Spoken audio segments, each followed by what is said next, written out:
জিলাৰ সভাপতি হিচাপে মোৰ দায়িত্ব আছে। মই কথা দিছিলোঁ যে নিৰ্বাচনত ধৰা জিকা থাকিব। আমাৰ নিৰ্বাচনত যদি বিধানসভা খেলিলে সকলো কৰ্মকৰ্তাই আমাৰ কাৰণে দিন ৰাত একাকাৰ কৰি লাগে। আজি পঞ্চায়তত নিৰ্বাচন খেলা প্ৰতিনিধিসকল আমাৰ নিজৰ দলৰ সন্মানৰ কাৰণে যিসকলে যুঁজিছে তেওঁলোকৰ সন্মানৰ কাৰণে মই জিলা সভাপতি হিচাপে আৰম্ভণিৰ পৰা আজি শেষলৈকে যুঁজিছোঁ আৰু যুঁজিম। মই যেতিয়া তাত গ'লোঁ আৰু এই লিগেল কথাটোত মই প্ৰশ্ন কৰিলোঁ, তেতিয়া চন্দ্ৰমোহন পাটোৱাৰীৰ পোহনীয়া গুণ্ডা নুৰুদ্দিন আহমেদ সম্পূৰ্ণ গুণ্ডা ষ্টাইল, হাতত কিবা চোকা অস্ত্ৰ লৈ গৈছে, মোৰ ইয়াত কাটি দিছে আৰু ইয়াত মোক কাটি দিছে।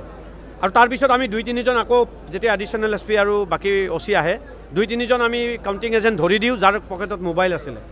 তেখেতসকলৰ কাউণ্টিং এজেণ্টৰ পকেটত মোবাইল, তেখেতসকলৰ কাউণ্টিং এজেণ্টৰ পকেটত বাইকৰ চাবি, চোকা অস্ত্ৰ চব গৈছে ভিতৰত। কিন্তু আমাৰ ক্ষেত্ৰত ষ্ট্ৰিক্ট ৰুল এটা হ'ব লাগে। কেনেকৈ এনেকৈ আক্ৰমণ কৰিব পৰাকৈ চোকা অস্ত্ৰ হাতত নিব পাৰিলে, কেনেকৈ পকেটে পকেটে মোবাইল নিব পাৰিলে, এই কথাবিলাকৰ বিচাৰ হ'ব লাগে। আৰু আপোনালোককো এটা অনুৰোধ কৰোঁ, প্ৰশাসনে অন্ততঃ এটা অনুমতি দিয়ক, মিডিয়া হাউচক ভিতৰত যাব দিব লাগে।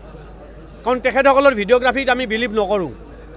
মিডিয়া হাউচক ভিতৰত যাব দিয়ক, য'ত য'ত আমাৰ জিকাৰ কথা থাকে তাতে হৰুৱাবৰ কাৰণে এই ব্যৱস্থাটো কৰিছে। আজি জলখানা জিপিত আমি গৌৰৱেৰে কওঁ, মাত্ৰ 179টা ভোটত, য'ত কংগ্ৰেছৰ আগতে নাছিলে বুলি কয়, 179টা ভোটত আমাৰ কাউন্সিলৰ হাৰিছে। তাত প্ৰায় 400 ভোট কেঞ্চেল কৰাইছে, আমি মানি লৈছোঁ। কিন্তু সেই একে ভোট তেওঁলোকৰ ক্ষেত্ৰত যদি কেঞ্চেল কৰে, তেখেতসকলে ডিমাণ্ড কৰি কিনে এইটো কাঢ়ি ল'ব খোজে, এইটোতো নহ'ব। আগতে কৈছিলোঁ লাগিলে মৰিম, কাউণ্টিং হলৰ পৰা পলাই নাযাওঁ, আৰু মই আছোঁ আজি ৰাতিপুৱালৈকে আমি যুঁজিম। কাউণ্টিংটো প্ৰপাৰ হ'ব লাগে, যাক যিটো ভোট দিছে, হাৰু জিকো বেলেগ, ভোটাৰে যিটো ভোট যাক দিছে তেওঁৰ নামত কাউণ্ট হ'ব লাগে। আমি সেইটোৰ কাৰণে যুদ্ধ কৰিছোঁ। নুৰুদ্দিন আহমেদৰ ওপৰত নিজে পুলিচ প্ৰশাসনে সকলো দেখিছে কি ব্যৱস্থা লয়। ইয়াত তেখেতক বহাই থৈছে মই দেখিছোঁ।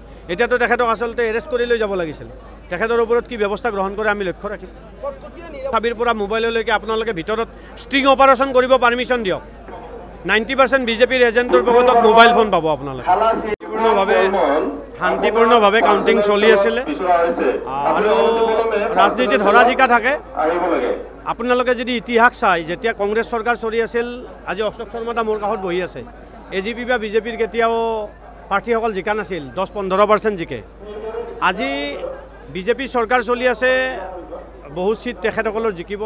আৰু আমি আজি গৌৰৱেৰে কওঁ, বহু চিটত আমি ষ্ট্ৰং ফাইট দিছোঁ। আৰু আমাৰ জিকিব ওলোৱা চিটবিলাকত তেখেতসকলে নিয়ম নীতি উলংঘা কৰিবলৈ লৈছে। প্ৰশাসনক মই প্ৰথমতে দুখ দিয়া নাছিলোঁ, প্ৰশাসনে ভোটটো ঠিকেই গণে। আমাৰ এটা কাউন্সিলৰ জিকিব লৈছিলে, আমাৰ টিপ শ্বহীদ শ ভোট কেঞ্চেল হৈছে।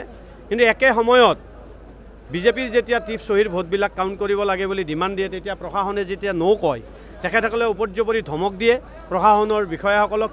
কিন্তু পুলিচ প্ৰশাসন তাত আমি সেই মুহূৰ্তত দেখা নাই।